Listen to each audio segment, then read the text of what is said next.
The Moore Show is in partnership with Ozark Mountain Publishing, taking readers beyond the unexplained. The Moore Show is supported by Mindscape, Paranormal and UFO Matrix magazines, available for download on all major digital platforms. If you like what you watch, then don't forget to follow us on Facebook and Twitter for the latest updates on The Moore Show. Remember to subscribe to our YouTube channel for new weekly television and radio shows.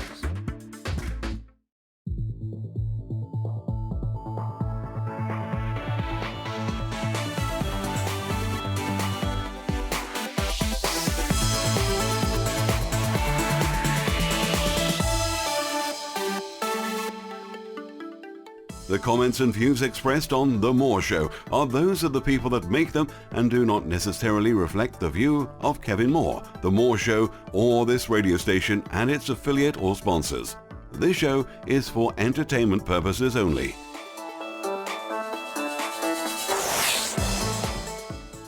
Hello and welcome to another edition of The Moore Show Alternative Late Night Talk. I'm your host, Kevin Moore. On today's show, I'm about to be joined by my guest, Nick Redfern. Now, Nick has been interested in UFOs since 1978. His main area of research centres around determining what has been learned about the UFO subject at official levels in Britain. He has spent hundreds of hours at the Public Record Office in London and has uncovered thousands of pages of previously classified Royal Air Force, Air Ministry and Ministry of Defence files on UFOs dating back from the Second World War. Nick is the author of several best-selling books on UFOs, including the FBI's UFO Top Secrets Exposed and Cosmic Crashes, the incredible story of the UFOs that fell to Earth. Nick also lectures on the UFO subject both in the UK and abroad. Nick Redfern, welcome to the show. Well, thanks, Kevin. Thanks for having me on. Now, Nick, what does your work and research cover? Well, when we talk about, I guess, paranormal, 4T and supernatural subjects or whatever, there's a whole range of different topics. The ones that I tend to focus on most of all are UFOs and cryptozoology, which is the study of unknown animals. I don't really get involved in things like ghost hunting, haunted houses, that type of thing, or ESP, primarily because, there are a lot of people who are sort of far more conversant and experts in those particular fields that I could ever be, and I feel that kind of blundering into those areas now would be pointless when there are people sort of well established, and I'm not overly interested in ghost stories anyway. So I like to focus on the things that I'm interested in as well, which, as I said, UFOs and cryptozoology. Okay, and for people out there that don't know the word cryptozoology, what does that mean? Well, basically, in a nutshell, it's a study of animals that conventional zoology and science tell us don't exist, like Bigfoot, the Loch Ness Monster, the Yeti, the Chupacabra.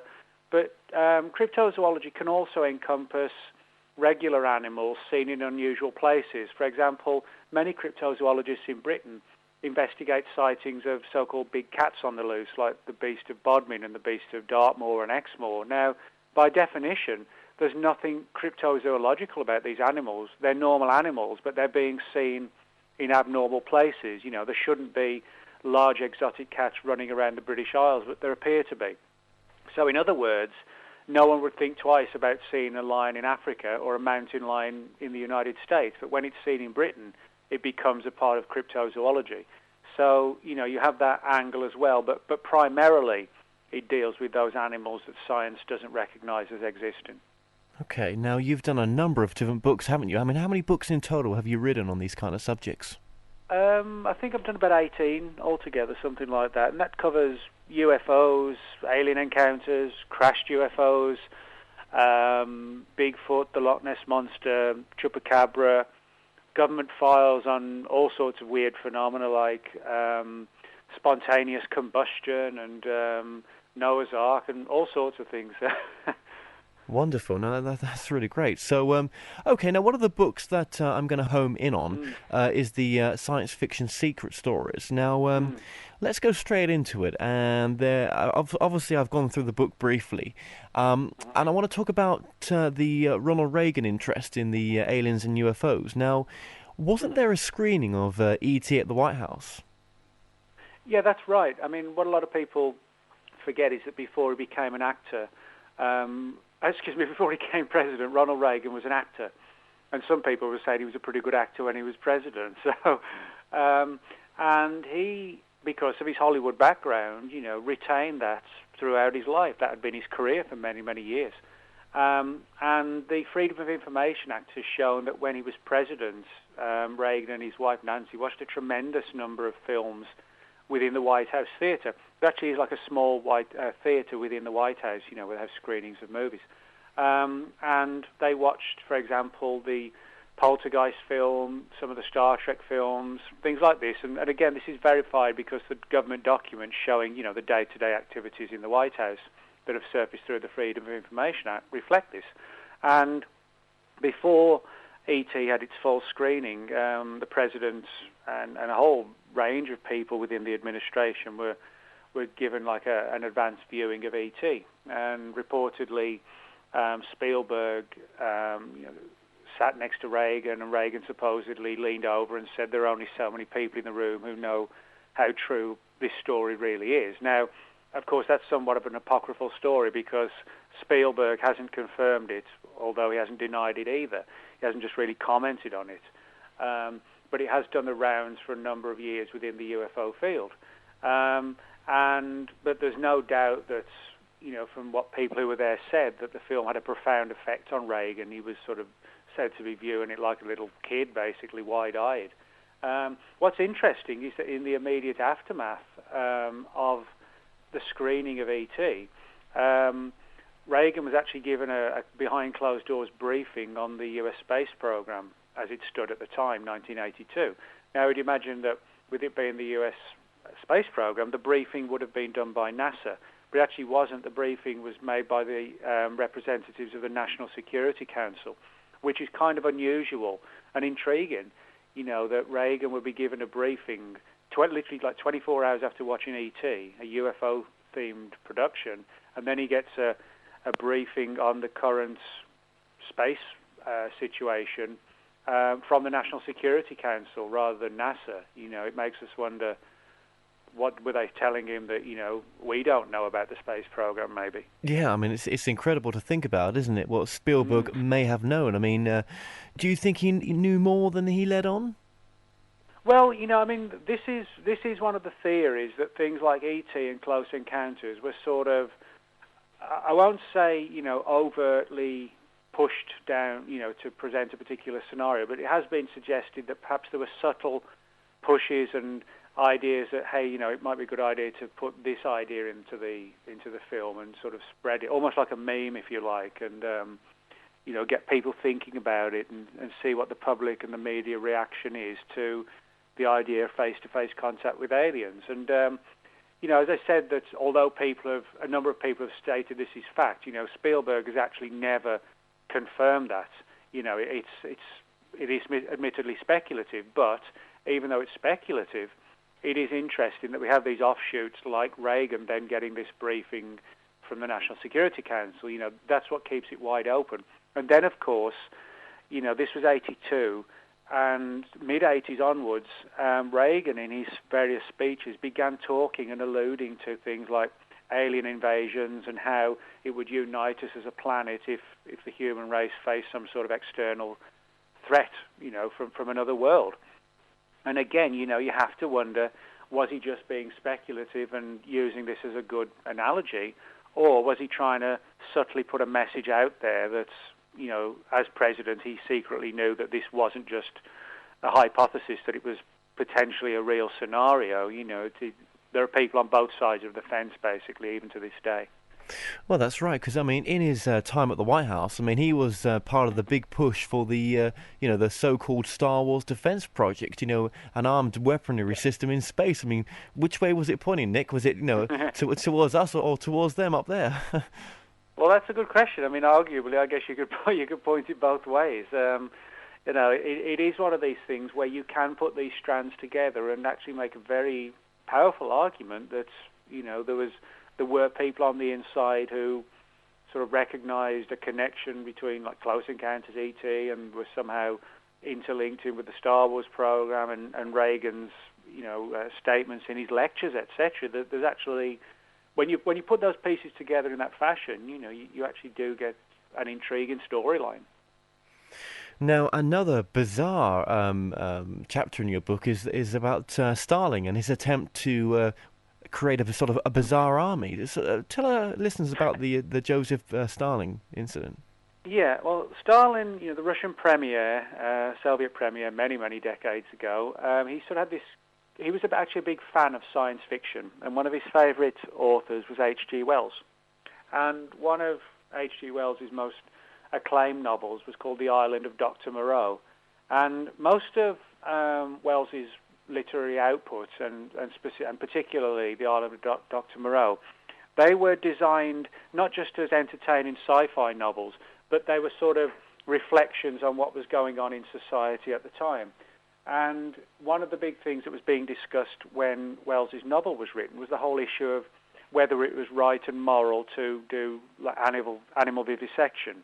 There are a lot of people, the equivalent of like animal rights groups today, who said it was a terrible thing, and others who said, well, if it can help us understand, the complexities of the human body, if we have to dissect animals, then it's worth its while. And of course, Wells realised this, so he wrote this book, The Island of Dr Moreau, which basically, the science is sort of pretty simplistic, but what it involves is sort of a typical kind of mad scientist who embarks on this project to try and splice like humans and animals to basically see what the result is, and if he can kind of create new and more advanced types of beings, perhaps with the strength of animals, but with the minds of men.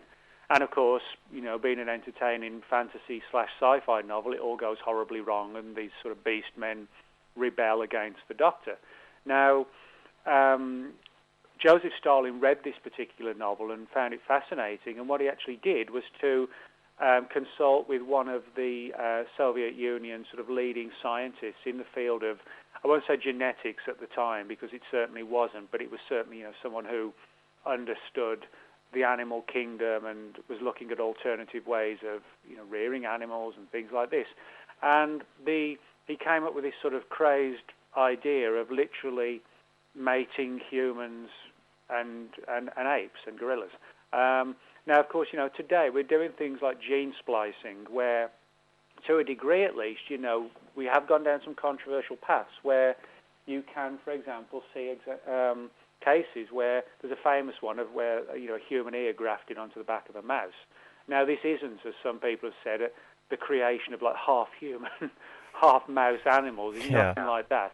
What it is using certain substances that prevent rejection, like when somebody has a new arm fitted or whatever, so you can literally graft, an ear to a mouse, and the mouse will live fine. So we are doing weird things like that today. But in Stalin's day, the only way of doing this, if it would even have worked, would have been to literally, what happened was they literally captured apes in the Congo, female apes, and impregnated them with human male sperm, and they also took, and vice versa. And so basically the plan was, could they create a race of, like a super army of human apes? And this was actually what Stalin had in mind. It was kind of along the lines of, well, let's see if we can create a super soldier where it would have the mind of a man and the strength and the ability and the power of a gorilla. Of course, even if it had worked, who's to say it wouldn't have had the body of a man and the mind of a gorilla, which wouldn't have been much use. But they went ahead with the project, and unsurprisingly, the impregnation never, ever worked. And certainly, although there have been rumours of human-ape hybrids, no one has ever come forward to definitively prove that this has been done, and it's highly unlikely that literal, swapping eggs and sperm and combining them could work. And it didn't, and the project was eventually shelved and forgotten about. But it was sort of one of these bizarre, super secret government projects that was actually born straight out of the world of science fiction and H.G. Wells. Sure, and again, you've discovered these stories from, just sifting through old documentation. Yeah, I mean, this is the good thing, or the interesting thing, is a number of the files confirming these experiments went ahead have now been declassified. And what we also know is that on at least 2 occasions in the areas where they were supposed to have been undertaken in Russia, in some cases the apes were brought back to Russia, people actually, workmen building in the city of Kiev, actually stumbled upon like an underground lab which was full of like tables and old scientific equipment and a number of ape skeletons. So that there's very little doubt that these experiments did take place. And probably we don't have all the story. There may be more controversial aspects to it as well. But the basic scenario is that they tried it and they tried again and it just didn't work. But then again, some people say, well, what about things like Bigfoot? Is it possible they're a crossbred animal? I mean, who knows? There are a few weird stories where people have claimed, that apes and humans have basically crossbred, and you've got sort of a very primitive, weird-looking human being, or something along those lines. Well, another sort of controversial part of your book is the idea of an alien virus. Now, where did this come from? Well, again, it's this, I guess, is sort of one of those things, which came first, the chicken or the egg. We do have stories, for example. There was a famous Michael Crichton novel who wrote Jurassic Park. He wrote a book called The Andromeda Strain. And the Andromeda Strain basically involved, the scenario in the book and the movie of the same name, is that a NASA spacecraft returning to Earth, a satellite, plunges down to Earth, and unbeknownst to NASA and the scientific team, it's actually picked up some very lethal alien microbes on its journey and its return to the Earth. And because it crash lands on the Earth with these microbes intact, we have no defense against them because they're totally, quite literally alien to anything that the human race, has ever come across or combated. So we have no way of fighting it off, like the flu or anything like that. And it basically sort of wreaks havoc in a certain area, and the virus just pretty much kills everything in its path, apart from a small number of people who seem to be immune, and it's through their immunity they're able to create a vaccine to prevent the literal extermination of the human race. Now, one of the things I found in the book was that over the years, a number of agencies like NASA and personnel at Fort Detrick. Fort Detrick is the American equivalent of Porton Down in England, where a lot of biological warfare, bacteriological warfare research is undertaken. And I got hold of a story, not the official files yet, but certainly a story from one of the people who worked there, who spoke about how there was a document had been prepared which looked at the notion of what would happen if a real Andromeda strain did one day break out. How would the media, the governments, the security forces, the army, what would be put in place if, like, an alien virus broke out across the planet and, in a worst case scenario, began to sort of wipe out whole swathes of the human population? But what was interesting is that reportedly 2 copies of this document were made and circulated to various other agencies, including the CIA. And when they came back, somebody had underlined them in certain places, which made the author of the document think that there was actually somebody else in the military or the government who knew far more about real alien viruses, whereas this document was sort of looking at things hypothetically, and it kind of sort of sent a chill through, sent a chill through them, the idea that, wow, maybe there really are genuine alien viruses, and somebody knows, and they have these things, securely locked away in some sterile vault underground. And the very fact that they've underlined sections of our hypothetical paper, maybe they realise that, we actually are onto something, and they know that it's far more than just a hypothesis, that it's sort of a dark reality that, they can never tell people, providing that they're able to keep it securely locked away, I guess. Well, no, that would be a very dark reality if that was to be proven true. Yeah, definitely. Yeah. Sort of moving on briefly, another of the ideas that was sort of captured in your book is the idea of the so-called Philadelphia experiment, where the US were looking into to sort of perfect invisibility for warships in World War II. Now, can you tell us a bit about the Philadelphia experiment? Yeah, I mean, the Philadelphia experiments, there's no doubt that during the Second World War, the military of all sorts of countries were doing all sorts of weird experiments, to try and fool the enemy and come up with new and novel ways of bombing the enemy, etc., without being seen. And the Philadelphia experiment is sort of, by definition, a very legendary story of how supposedly, while working to perfect possibly radar and also magnetic detection in their battleships, that some sort of experiment involving magnetism went wrong, and the one particular ship in the Philadelphia Naval Yard actually became optically invisible, rather than just being invisible to radar like a stealth aircraft. And reportedly, a number of the crew members went mad, and they had suffered from health problems throughout their lives and died prematurely. And there were also some reports of the crewmen in weeks and months later sort of flickering on and off, going invisible and then coming back again, and just going insane. You just ended up in mental asylums through all the bizarre, things that were happening to them. Now, of course, the Navy today, they don't deny, that the story exists. If you write to the Navy and ask them, they'll send you a whole fact sheet on why they say it never happened, but they don't deny, that the story's out there, so to speak. They claim their story is that the Philadelphia experiment's invisibility story is based upon is a rumor based upon real experiments to try and make their ships invisible to radar and magnetically invisible, in the sense that they couldn't be picked up by any other means.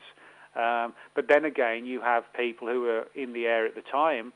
I interviewed one for the book, a guy named George Mayachak, and he told me how he recalled in the Naval Yard in the late 1940s, actually sometime afterwards, how these stories even then back then were in circulation about these guys sort of flickering on and off who'd been on board the ship. And there are actually a number of references in magazines of the day to how the military was apparently working on projects to try and create optical invisibility. And some of them were based around, sort of reflecting surfaces off plane surfaces. So you weren't necessarily invisible, but you were reflecting the light back so you wouldn't see the object. But others reportedly were based around, literal invisible man-type scenarios. Now, of course, it's how we resolve this matter, or even if we can, the Navy sort of steadfastly says it's a legend, and those people, those few people are still left alive, and there actually aren't many of them, say, no, it really happened.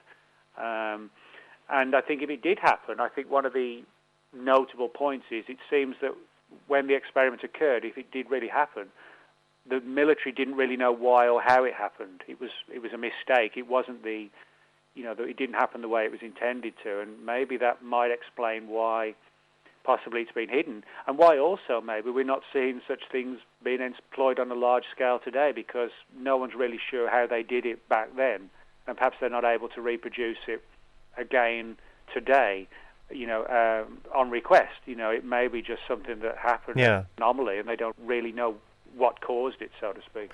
Yeah, I mean, because wasn't Albert Einstein involved in this particular project? Yeah, that's one of the things, One of the people said that, there's no doubt that Einstein did have a secret contract with the Navy, and there were people who said they saw him actively in the Philadelphia Navy Yard at the time the experiment was supposedly going on. And, Einstein was digging into some very amazing areas of research, for back then. He's a brilliant guy.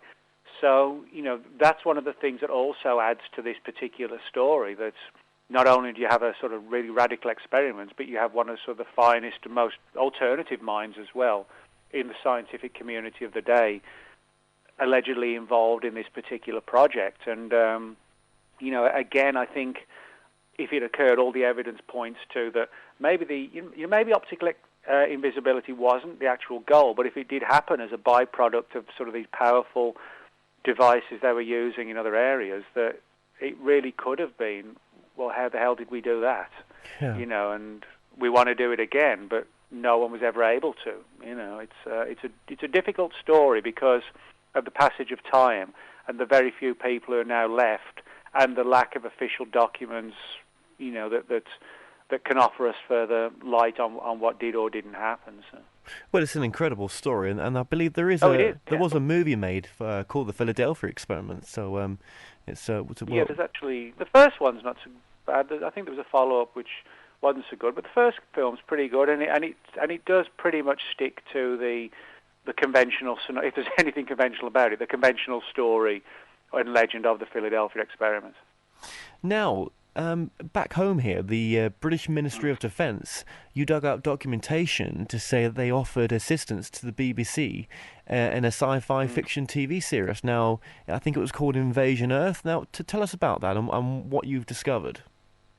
Yeah, this was a BBC production that was put out in the late 1990s, and it wasn't intended to be a long-running series. It was like a mini-series, and it actually contained a number of interesting aspects. One was a crashed UFO incident that's covered up during the Second World War, where a UFO comes down and it's thought first to be like some sort of German secret weapon.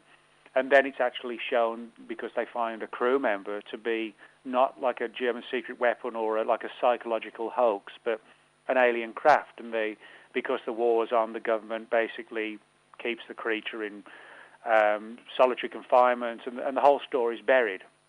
And then the series moves up to latter day when the aliens come back and, they're hostile. And it also involves a crashed UFO story and alien bodies being taken to Porton Down in Wiltshire, which ironically is a place where a number of people have said that real alien bodies have been taken for investigation and study. Now, when this came out, I recognized that there were strands in the story that seemed to parallel what was being spoken about in the UFO research community. And I spoke with Nick Pope about this at the time, and Nick actually referred me to a source within the Ministry of Defence who knew some of the background as to how and why the MOD had actually had a sort of working relationship with the people on the show, because, it involved filming at certain locations and military backshots and, photographs and film footage of military aircraft. So, they got help from the MOD. And the person that Nick Pope referred me to said he found it was very, very strange that the Ministry of Defence would go out of its way to offer deep help and support to a BBC series that was talking about crashed UFOs, dead aliens, conspiracies, and an attack on the British Isles by hostile aliens. And as the person that Nick referred me to pointed out, the Ministry of Defence usually only helps on fictional shows when it can actually have something to gain. So like they helped out on some of the James Bond movies, because in the movies, James Bond's an English hero and he wins the day. So that makes sense. But as the Nick's source told me, where is the capital in trying to make people think or offer support to a story which suggests that the British government have engaged in a UFO conspiracy for years? And some people suggested, well, maybe they're trying to, reveal a few truths and see what we think about it and how people react to the notion that aliens really do exist. Right. And maybe that might have a bearing on whether or not one day they might tell us, depending on what our response to the show is and shows like this. So a kind of acclimatization, in a sense, to the public.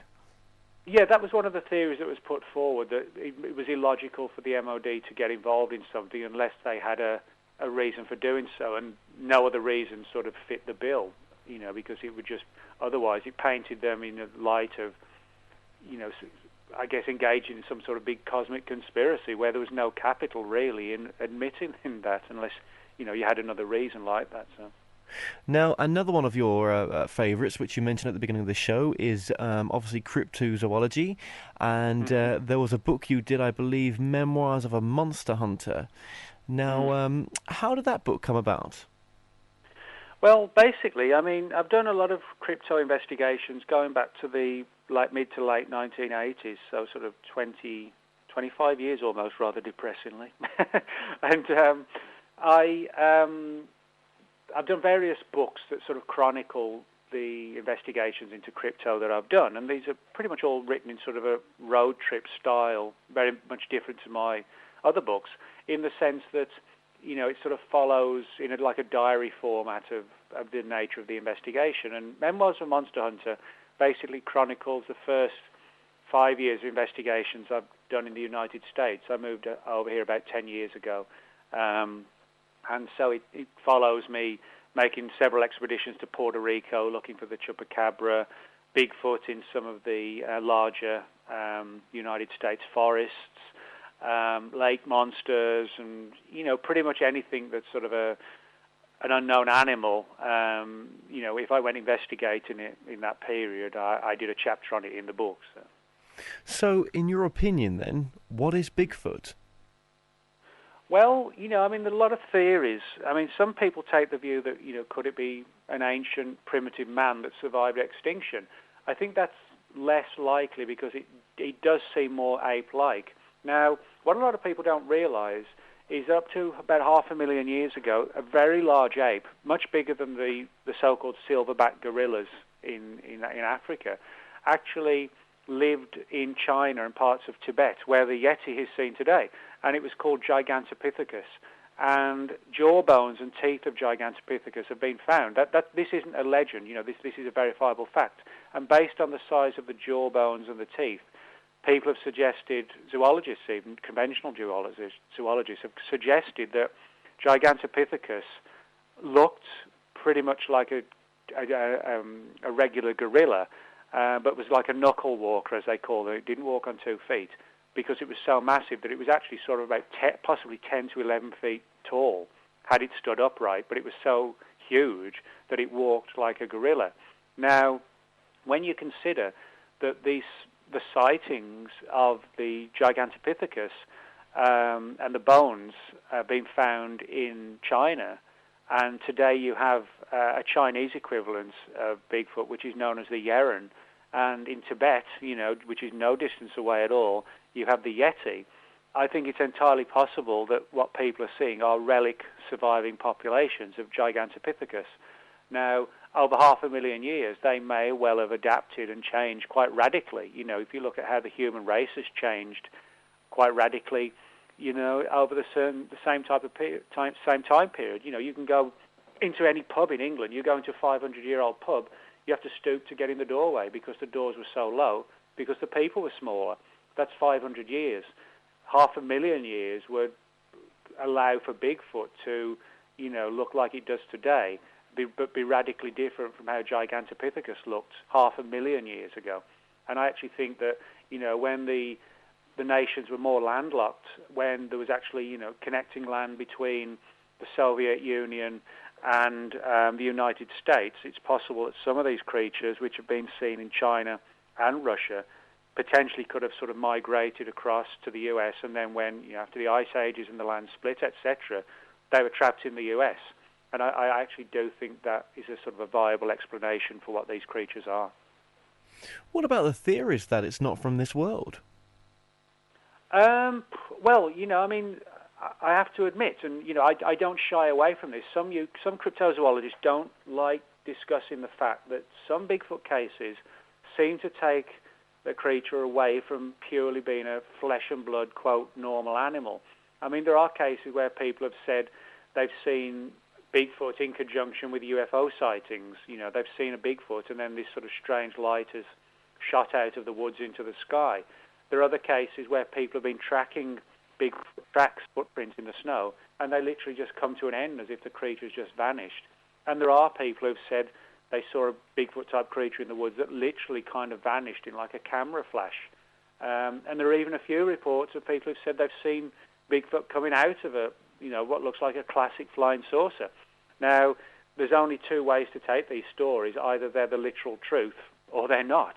And if they're not, we discard them. If they're true, then we have to sort of look at the notion that there's something about this phenomenon that is far different to what many people assume it to be.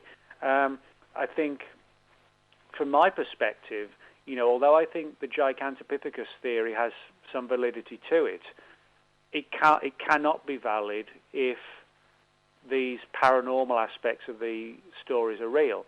And I've interviewed a number of people who've come across as very, very credible, but said, look, it doesn't help my case to say that I saw this creature, and it just kind of shimmered in the light and vanished.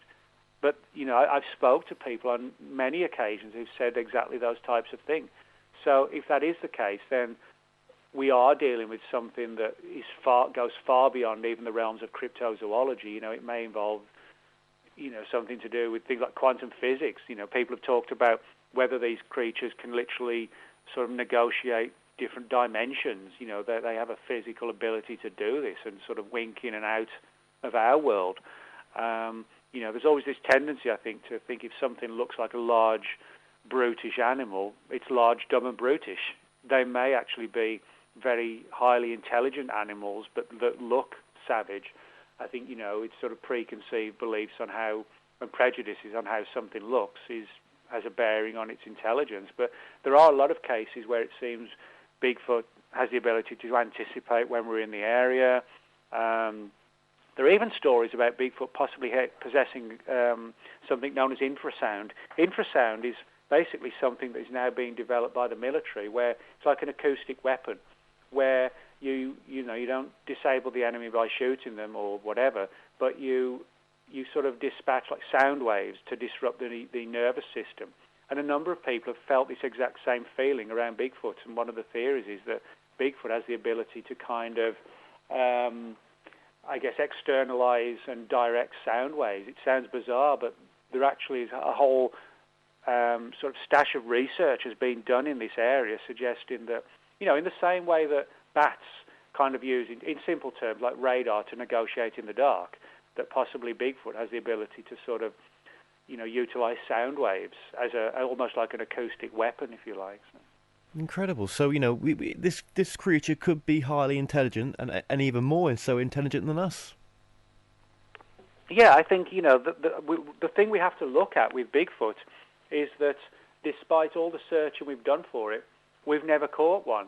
Now, either that suggests a huge, incredible coincidence, or these creatures are so skillful that they're totally able, I should say, to evade capture on each and every occasion. And the law of averages would say, well, surely one day one would get hit by a car, or we'd catch one, or it would die of old age and we'd find it in the woods. This is one of the things about Bigfoot that puts it more down that paranormal, weird path, is the fact that Bigfoot isn't just elusive. Bigfoot's almost too elusive. It's too phantom-like, and that's one of the reasons why I think that some cases, at least, fall into this paranormal category. I actually do believe that we shouldn't necessarily categorize them all in this way. In the same way that some UFOs could be alien spacecraft, some could be military vehicles, some could be something else. It might be that some of the creatures we're looking for are flesh and blood animals, and others are even stranger, but we have a tendency to try and lump them all into one category, I think. And like you just mentioned there, we don't seem to be able to get the good pictures, do we? No, and that's the thing. I mean, there are actually stories of people, just like in ufology, where they go to photograph Bigfoot and their camera jams, or the picture comes out fogged. No normal animal would have the ability to, fog a picture or jam a camera. And that's actually happened on countless times at Loch Ness as well. People have tried to photograph the Loch Ness Monster, and right as they go to take the picture, the camera jams, or it comes out blank. Again, there are some people who suggest all these creatures, the really elusive ones like Mothman, Bigfoot, lake monsters, the reason they're so elusive is because they're not purely physical in the way we understand them, that they're some sort of, they sort of straddle the physical world and a world that we don't necessarily understand. I won't say the paranormal, because that sort of tends to sound more just spooky and superstitious, but possibly, their presence and whatever they are can be explained by radical science that we don't yet understand. So it gets relegated to like quotes like the paranormal or the supernatural. Yeah. So Bigfoot could be an ET, eh? Well, I don't know if it's ET, but I mean, there is something certainly weird about it. There's no doubt about that at all. Now, also in your book, you mention about your search for werewolves. So tell us about your investigations into this. Well, yeah, I mean, this is, again, one of the areas where we get down, some really weird pathways. I mentioned at the beginning how, Britain has a large population of big cats. I don't think there's much doubt, or exotic cats. There's no doubt about that now. They're seen all the time. But they're not paranormal. They're not, anything like that at all. They've just escaped or been released into the wild, and now they're thriving.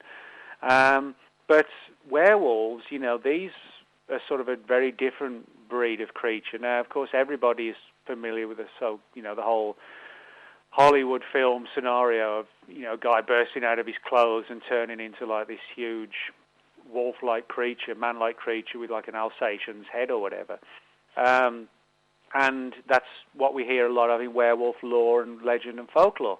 But equally, we have a lot of stories of people seeing huge wolves, like gigantic wolves, but on four legs. And if you go back into a lot of the ancient folklore, that's what werewolves were. They weren't as Hollywood portrays it today, two-legged. They actually people literally just changed into regular-looking wolves, but often of a larger size. Now, what we get today in werewolf stories is two things. We get the classic werewolf-type creature, and we get very large wolves, far bigger than anything that should exist. Now, as far as this latter category is concerned, there actually was a very large and very vicious type of wolf that roamed substantial parts of the world, literally tens and tens of thousands of years ago, called the dire wolf. And this was basically like a very large, highly predatory type of wolf that would sort of roam around in packs, basically taking out whatever it needed to eat. They were just like huge, just predatorial killer creatures. Some of the reports of the people who said they've seen werewolves actually sound suspiciously like dire wolves. And particularly in the US, where a lot of the landscape and the forests haven't changed for a long time, I do think it's quite possible that some of these dire wolves may have survived, or similar creatures at least, very large pack wolves. Now, as far as werewolves are concerned, what look like definitive werewolves, in my view, the least likely explanation, and what I actually don't believe at all, is that these are people sort of shape-shifting into werewolves. I don't think it's possible for the human body to mutate its cellular structure into a hair-covered wolf-like animal and then change back again. But what I do believe, there's no doubt people see creatures that fit that description. Now, many of the reports, Britain has a surprisingly large number of reports from the present day. The Cannock Chase Woods in central England, very close to where I grew up. There have been numerous reports from around about 2006 to 2009, near an old cemetery on the Cannock Chase. And people have said they've seen this sort of like a large wolf-like animal striding along that then rears up onto its hind legs, which of course no wolf can do or shouldn't be able to do. So my view is that if these are real animals, that this is their normal, permanent form, in the same way that Bigfoot looks like a hair-covered man-like animal. Maybe these werewolves, if they're real, they are hair-covered man-like animals, but they've become embroiled with tales and legends of shape-shifting, when shape-shifting probably, in my view at least, isn't part of their real lifestyle, their real physical bodies. It's just a legend. Now, of course, that sort of begs the question, well, if these creatures exist, what are they? I mean, some people have suggested they're sort of like a type of a variant of Bigfoot, where perhaps the face is different, that it's more elongated, and because it looks like a muzzle, we tend to assume it has wolf or dog-like qualities. But maybe it is, you look at, for example, a baboon. They certainly have elongated faces and have a very dog-like appearance. And so if you had like an upright ape that had an even longer muzzle type scenario with perhaps vaguely pointed ears, you could understand why somebody may think it's actually not an ape, but it is some sort of canine animal. And I do think that's a possibility we should look into. We could be looking at variant type of, even like a mutant type of Bigfoot-style animal, maybe. Sure. So you don't think a werewolf is a curse placed on someone then, no? No, personally I don't. But, I'm happy to be proven wrong. But again, there are a lot of reports which seem, again, like Bigfoot, to fall into supernatural categories. I'll give you an example. There's a famous case from Northumberland which occurred in 1972, become known as the case of the Hexham Heads. What basically happened was in the little town of Hexham in Northumberland in 1972, two young boys were playing in their back garden, and they found these small, weird-looking carved stone heads, which looked, when they were examined by people in the sort of archaeological communities, suggested they were ancient Celtic heads, possibly used in fertility rites and things like this. And the kids took them into their houses, and what happened was that on the night after these stone heads were taken into the house, several members of the family reported waking up in the middle of the night and seeing this large werewolf-type creature looming over them. And when it happened a couple of times, they associated it with these sort of magical heads, one of which actually, the face of it looked like a classic witch with the hooked nose and, the typical appearance that people have of witches. And when both of the heads were given to, a woman who had an expert in, Celtic history, etc., named Dr. Anne Owen, she then reported that she saw these wolf-like creatures in her house. And there were sort of very unsettling experiences where people would wake up in the middle of the night with these creatures looming over them, but then they would sort of bound out the room and vanish, and I do mean literally vanish. And everybody who had these heads just wanted to get rid of them. And eventually they were lost somewhere. Today nobody really knows who's got them or even if they still exist. So in other words, although I think some of the werewolf cases can be explained in physical terms, things like this do seem more like, definitive werewolves that we would see in, the folklore and horror films, etc., where I have no way to explain those beyond saying if they're real, they have to be paranormal. That there's no really other way to explain it. Yeah. Now, another creature that you've come across in your writings is the Thunderbirds, or I suppose as you would call it, the wing thing, i.e. the massive birds. What do you make of these? Well, again, these are interesting. They seem to fall into two categories. We get a lot of these in the U.S. And I live in Dallas, and if you drive down sort of 10 hours south of me, you're getting close to the Texas-Mexico border. And you find on the Texas-Mexico border, we get a lot of reports of weird winged animals, far larger than, the largest eagles or condors should ever be. And they fall into two groups.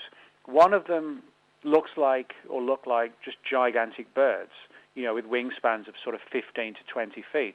Others of them sound suspiciously like pterodactyls from the dinosaur era, in the sense that they look large and leathery, with almost like bat-like membrane-type wings rather than feathered wings. And again, there's literally a massive amount of reports from all across the U.S., but certainly there's no doubt that there's like a huge wave of sightings and history of reports, as I said, on the Mexico-Texas border, with one of the theories being that perhaps these creatures live in the sort of more remote and difficult to climb mountains of Mexico, and they use the thermals to sort of travel northwards into Texas to feed, and then, come back to Mexico, or possibly even South America afterwards, living in the jungles. Now, of course, some people roll their eyes when you talk about possible still surviving pterodactyls, but, that there are examples where science has sort of loudly proclaimed that, that animal's extinct, like the coelacanth, a famous fish that was science confidently predicted or said that it became extinct millions of years ago. And this is like a large fish, sort of 8-9 feet long. And then one was caught off the coast of South Africa in the 1930s, and since then a few others have been caught. So, some of the things that zoology tells us are extinct may not be so extinct. And when you look at the sheer number of reports of these gigantic bird-type creatures, you know, you have to realize that this isn't just a handful of people making a mistake, that there's like a whole history of hundreds of reports. And, you know, when you get that many from people all across the world, actually, not just the US, there's a lot of reports from New Guinea and places like that as well, and South America, you begin to realize that, hey, you know, maybe these creatures do exist, that it's not just simply somebody mistaking a pretty large bird because they're not sure how high up it is. It's far more than that. Yeah. No doubt about that in my mind. Yeah, what about the reports of these sort of big bird creatures, you know, just standing in the road while the oncoming traffic? Yeah, I mean, you know, we're talking about people who've said they've seen a bird with like a body that's like 7 feet high, you know, and these huge wings. Now, if you have a bird's body that's 7 feet high, you know, you need a tremendous wingspan to get that off the ground, even though birds are, you know, very light. And this is one of the reasons why it's been suggested they possibly live in the mountains of Mexico, because some of them are so massive that they would have difficulty in taking off from the ground. So they sort of use the thermals, you know, to sort of launch themselves like a guy would with a hang glider, that sort of thing. You know, there's no point trying to run along a football pitch with a hang glider and hope you're going to take to the skies. You know, you jump off the edge of a high hill or whatever. And possibly that's what they do. And maybe they sort of glide close to the ground when they see prey, grab it, and then kind of soar back into the air and sort of ride the thermals back to, you know, the high ground that they live on, and which they can use again to take off. So. Yeah, incredible. Now, tell me about the lake monsters. Well, I mean, I've done a number of investigations into lake monsters. I suppose the most famous one that everybody recognises is the Loch Ness monster. I first went to Loch Ness when I was about 5 or 6. I went on a holiday to Scotland with my mum and dad, and they took me to Loch Ness for a day. And when we sort of stood on the shore, my dad told me this story about the Loch Ness monster.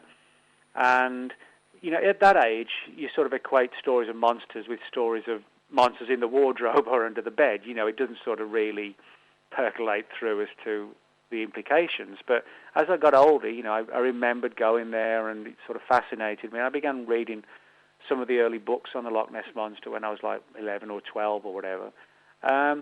And that sort of got me interested in that aspect of the phenomenon. And of course, a lot of people say, well, how is it if there's a colony of creatures in Loch Ness? And of course there would have to be. People talk about the Loch Ness monster as if it's one animal, but you know, they've been seen for so long that there's no way there could just be one of these things. You know, they say, how is it that these animals have never been caught, captured, classified, etc.?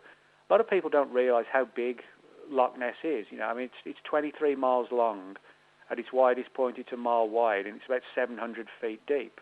So, you know, it's a huge body of water.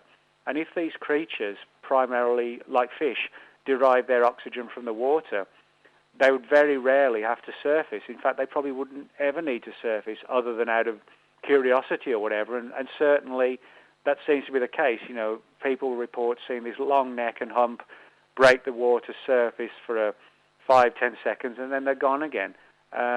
Which, you know, if they were mammals, they would be being seen all the time because they'd have to surface to breathe. So, again, that's why it's so difficult to determine what they are, because they're primarily underwater. And of course, if they die, or when they die, I should say, you know, their bodies are going to sink to the bottom.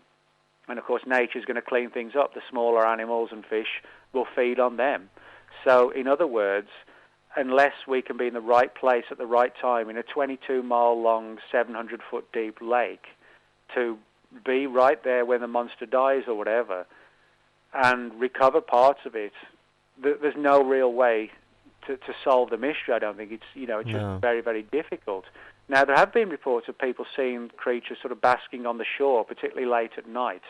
And there were a spate of these reports in the 1930s when a new road was built in the area, and maybe that has something to do with it. You know, before then, Loch Ness was actually quite isolated, but it was when the new road was added that people were driving past more and were seeing these animals. And I suspect that when that began to happen and all the hustle and bustle of lorries going past, these creatures may have retreated more into just staying underwater, whereas prior to that, possibly, they were used to sort of stealthily coming out late at night. Now, if they were doing that, that kind of rules out a conventional large fish or anything like that. A number of researchers, of course, have suggested the plesiosaur theory, the idea of a surviving dinosaur. Other people have suggested, like, literally mutated giant eels of 20 to 30 feet long. I mean, eels have been caught sort of 10, 12 feet long, but I mean, a 30-foot one would be a real monster by definition even. And eels can leave the water for periods of time. So that theory has been put forward. As to which one's correct, that's the big debate. And I really think with the Loch Ness Monster, the only way to solve what it is to get our hands on a body. The plesiosaur, they lived in the oceans, that's salt water. Loch Ness is freshwater. That's problematic for the plesiosaur theory, even though there are some animals which have adapted from salt water to freshwater environments and vice versa.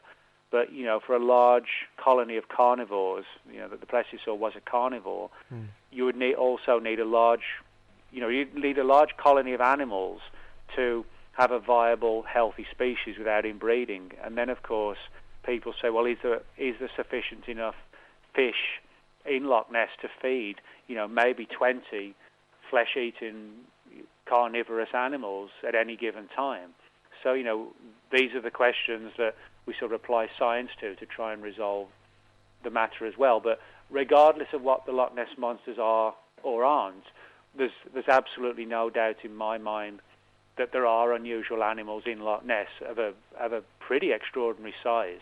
20 feet, a 20-foot long unknown animal in the British Isles would be incredible. Most of the reports aren't like some people think 60 foot long. A lot of them like 15 to 20 feet. But something like that would still be it would be the zoological find of the century. That's right. And I'm convinced they're real. I just don't know what they are. And I prefer not to sort of get too tied down with rigid belief systems that it's this or that until we know one way or the other. So. And like you said, these depths that these lochs are at, I mean, that's submarine kind of depth. I mean, that's very, very deep and very vast. So, maybe we'll never know. Well, that's the important thing as well, is that, most of us who do cryptozoological research, we're not millionaires, so we're not unfortunately able to hire submarines, which would be the exact thing we would need to get down to these, tremendous depths.